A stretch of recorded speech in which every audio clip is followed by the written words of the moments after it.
I've decided to take the RBZ out of commission for a little while.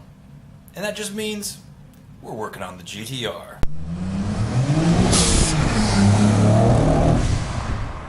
So the other day I decided to drive the Z to work, and when I got where I was going, I parked in the parking lot, and all of a sudden I could smell the faint smell of coolant, and I thought, you got to be kidding me. Stopped the car, popped the hood, looked, and all I could see was this nice steady stream of coolant coming off the lowest point of the engine, which is the bell housing of the transmission. Dang it, man, what the heck? Why? Why is this happening? All I could think is that I popped a hose clamp or something like that. There was no splatter or spray of coolant all over the place, so I knew it wasn't major. I had to leave the car overnight. I ended up going up and towing it back home the next morning. And to be honest, I still haven't even figured out what it is because I haven't put any time into it. The RBZ is right where she has been since I got home. I took the front end off just so it would fit onto the trailer better. And I'll tell you what, buying a new pickup is already paid because towing this car back from where it was probably would have cost me about $350, maybe even $400 here on Oahu. But I rented a U-Haul trailer for 50 bucks and got it home, no problem. I still don't know where the coolant's coming from. I have an idea. I think it's one of the heater hoses on the back of the engine. From this coolant tank, it's connected to the engine, and the engine's also connected to the heater core. The one thing that I did not replace in this build was the heater core itself inside the car. And I'll tell you what, I have my suspicions that after 25 years, that thing might be slightly clogged up with some gunk. And if that's the case, I might have just had an excessive pressure buildup that may have kind of popped a clamp or maybe split a hose or something. Fairly certain after a little bit of detective work that it's this thick guy right there that runs to the block itself. I think at the connection of the block, I think maybe there's something wonky going on there, but it doesn't appear to be major. The engine's still running perfectly fine. It's not making any weird noises, but we're gonna take a break. I talked about how last time we had an issue with water inside the fuse box area. This is tucked away nice and clean, and I guess you really can't see. Right underneath the headlight, there's a big opening. Since I have the front end off and driving the Z is not really a priority in my life right now, I'm gonna go ahead and pull the headlights out. I'm gonna do something to kind of close up those big holes, but also build some sort of like a channel or whatever. If you've ever taken the T-tops off of your Z, you'll notice there's a little bitty hole right here in the top. If you ever take the A-pillar interior piece off, you'll see there's actually a rubber tube that runs all the way down and then out of the fender here, so that when water collects up in the T-top area, it just actually runs through that tube and drains. And we're going to do the same kind of thing underneath the headlight. We're going to rig up some tubing that so it can drain out from the headlights, and we don't end up with standing water, and we don't end up with water down here and also on the oil cooler. In addition, it's time to take care of the scratch on our fender. I actually have a second fender, and I'm either going to get that one worked on or I'm going to have them work on this one. The thing I'm nervous about having the second fender painted is that maybe the color match won't be right, but the ability to just take the fender in and have them work on the fender without having the whole car there, that's going to be perfect. In the meantime, I've been working on the GTR, man. And I've actually done a lot of work on it, and I've got some footage that I'm going to share with you. So I'll tell you what, let's cut over to that, and yeah, let's see some cool stuff with working on the GTR. So let me take a minute to introduce you to the GTR and get you kind of up to speed with where I'm at in the progress of this project. The GTR was brought to me by my buddy. He imported it straight from Japan. It took several months to get through the recon process here in Hawaii, which is there's certain modifications done to a car, or for this matter, it's not a US spec car. It has to go through recondition inspection, and then it has to go through safety inspection. He got through all that, but not without heartache, man. It took several months for him to get through that process. So now the car's here, it's registered, it's legal, and he just says it's not boosting, it's just not running very well. Can I please look it over? Can I make it more streetable? Can I just kind of clean it up in general? So that is what we're doing. Like I said, this car is a straight up race car. This thing has a ridiculous amount of money put into it. And my goal is, like he said, is there any way you could make this a daily driver? So that's kind of one of my goals. But let me show you some of the stuff going on in this car, because there's a lot of money in this car, man. As it pertains to the interior, there are an extreme amount of gauges and switches and wiring. There used to be a huge like 5-inch autometer tack, some other gauges, a bunch of stuff hanging out right here on the column as far as electronic stuff. And yeah, and I've already gone to town to clean a lot of that out. Gutted back interior, no seat, no separator panel, no rear deck, full cage, Recaro seats, basically a full race interior. Coming up to the engine, which we've already kind of seen before, but if you look here, man, there's a Gretty, what is it, a 70 something T76. Big old freaking turbo, man, and that thing is awesome. I mean, everything about this is Gretty. It's Trust, it's Blitz, it's aftermarket. Everything here is there's nothing here that was bought on like eBay or anything. Like everything here is legit Japanese aftermarket stuff. And there's a couple other extra sensors and some stuff. I think most of it's for gauges. There's a ridiculous amount of money in this car, but everything that I've seen before, either working on Z's or whatever. So we're definitely gonna like give this kind of a makeover, clean it up, make sure everything's functionally right and nothing's out of whack, out of place. But check this out: right hand 9, street specs of GTR, 0 to 400 meter in 9 seconds, record holders club. From what he was told, and from the company that he bought it from, imported it through, this is a legit 9-second car, man. Quarter mile, 9-second car. So that's freaking awesome, dude. That is freaking awesome. So I guess a little less than a quarter second, or a quarter mile, but anyway, so when he brought it to me, I took it for a test drive and it was running like poop, dude. It was cutting out, it wasn't doing very well, it was loping, and I think it's loping because it does have like some big cams on it, and it's also got a 1.5 millimeter thick head gasket, and I think he said it's also been stroked, so it's supposed to lope, but it started running really bad, and then the fuel was cutting out. And back here, man, there is so much custom stuff going on. So battery's been relocated. Right here is actually that fuel cell, which holds 2 pumps on its own. And then there was the main pump in the tank. So the main pump was feeding this cell, which was having 2 pumps, which then was feeding the system. And if you look, we got the relays. I mean, everything is very, very professionally installed. It looks really, really good. But here's the problem. I have drained the fuel tank, and if you see that muck? That is junk, dude. And on this car, the fuel pump actually attaches to the bottom of the tank. It doesn't attach to the actual lid here, which made things complicated. But looking at the secondary fuel tank, look at this, man. This is insane. Oh, there we go. Look at that. You see how rusted this is? Like chunks of rust? Dude, can you see? Can you see the chunks? Yeah, it is disgusting. Like huge chunks of rust inside here. Anyway, once I went through all of the paces and did all the testing, out of the 2 pumps that were inside this, only 1 pump was working, and the main pump was dead too. So this car was basically running on just one of these auxiliary pumps, and I don't know, it must have been working so hard it was siphoning fuel out of the main tank through the pump. I have no freaking clue how it was still running. I've already gotten a new fuel pump for it in Aeromotive. This one is actually it could go on pump gas or E85.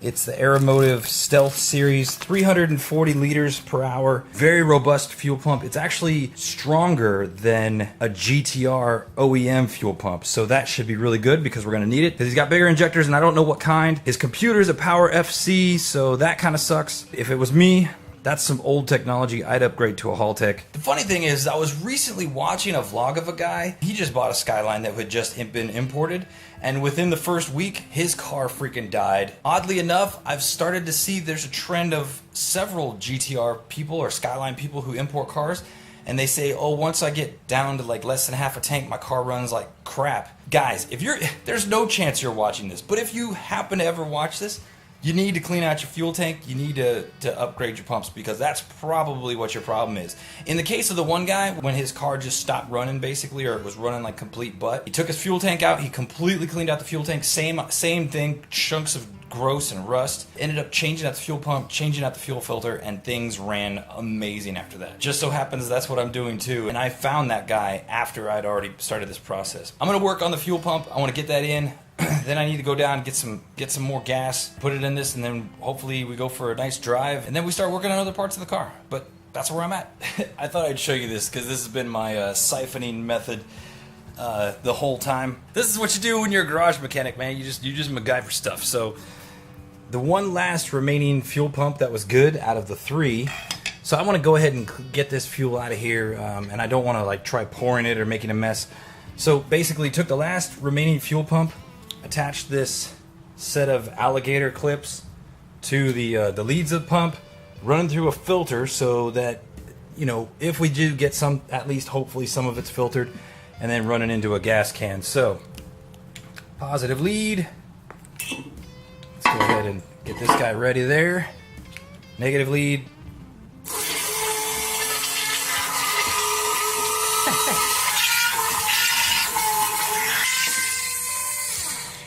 I'm not worried about sucking up this sludge because I have no intentions of using this pump again, but oh my gosh.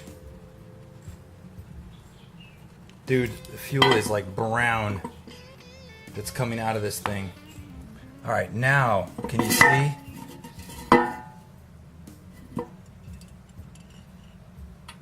Bro. So I understand the reason for this fuel cell. Definitely high performance stuff. He's looking for a streetable car. I'm taking this out because I'm telling you what, man, these 2 external pumps inside this tank make so much unbelievable noise inside the car, and that's one of the complaints he had, was just the incredible amount of noise. I think if he gets a back seat and everything, it would be a little more tolerable, but we're going with the single fuel pump, getting rid of this secondary tank. Because 1, it'll cut down on the noise, and 2, he's just not going to need it for a daily driven application. I wanted to show you real quick just the fuel pump housing and everything on a GTR. So this is like a tray or basket or whatever, and it slides into a little holder that sits on the bottom of the fuel tank. So this clips in like that. Then the this thing right here is the 2-piece housing to the actual fuel pump itself. So it would sit like in like that, and then it would go into the housing such as that.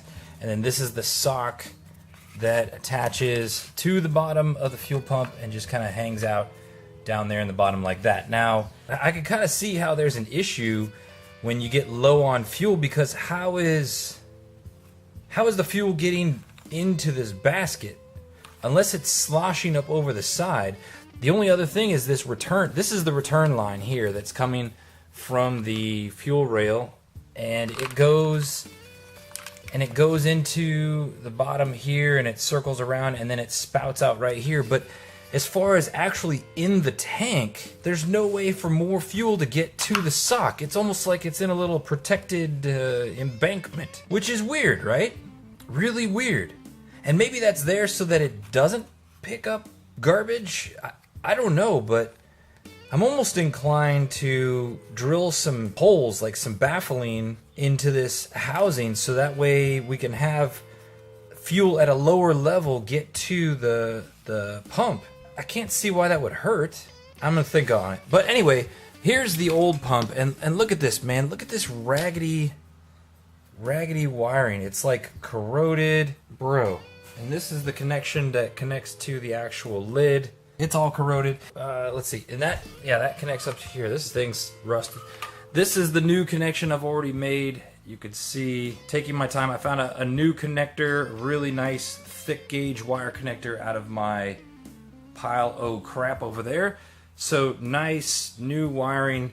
It's going to connect very nicely up to our new Aeromotive pump.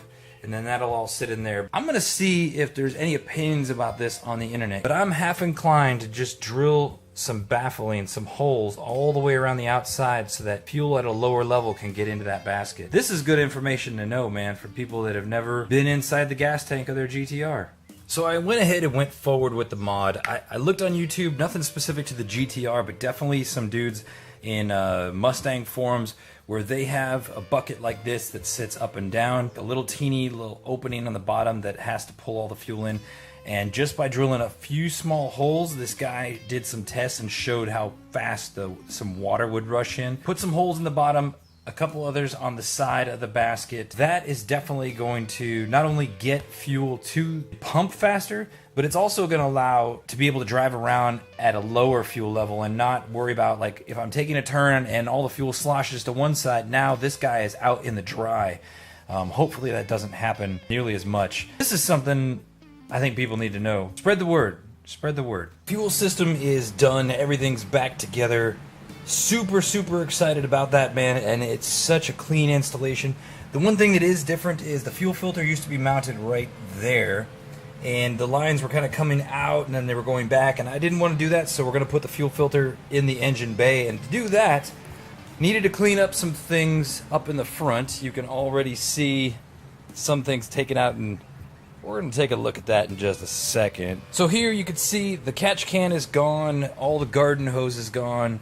Back to that, the oil separator, all of that's removed. I took the plate off of the turbine side of the turbo, which is right there. We're going to put a blanket on it. It'll just kind of clean everything up, bring it out of the 90s and into present day. Started removing some of the heat shielding. We're going to replace all of that. Just kind of generally going through everything here. One of the things that I'm noticing is this and this are definitely redundant. From our two valve covers, it's coming to here, then there's a hose that's going all the way up there, and that goes down into the oil pan.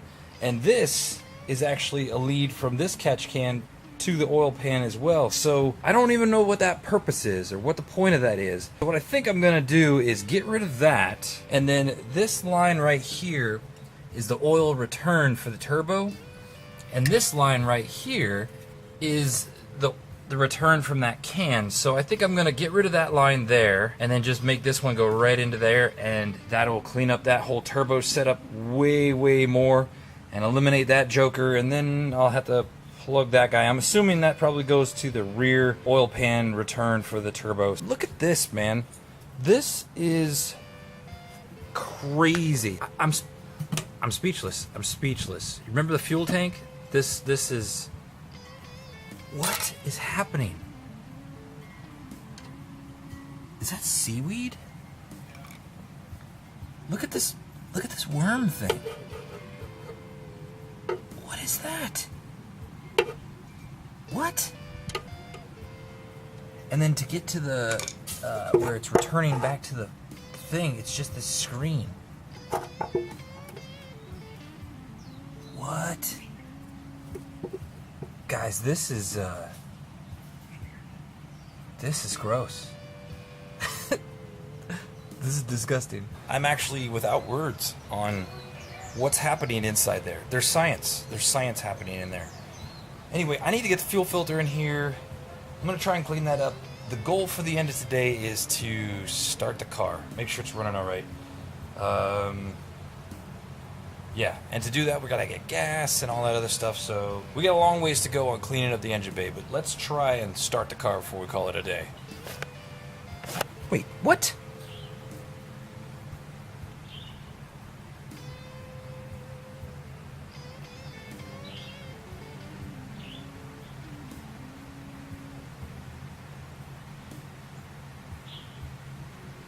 Yeah.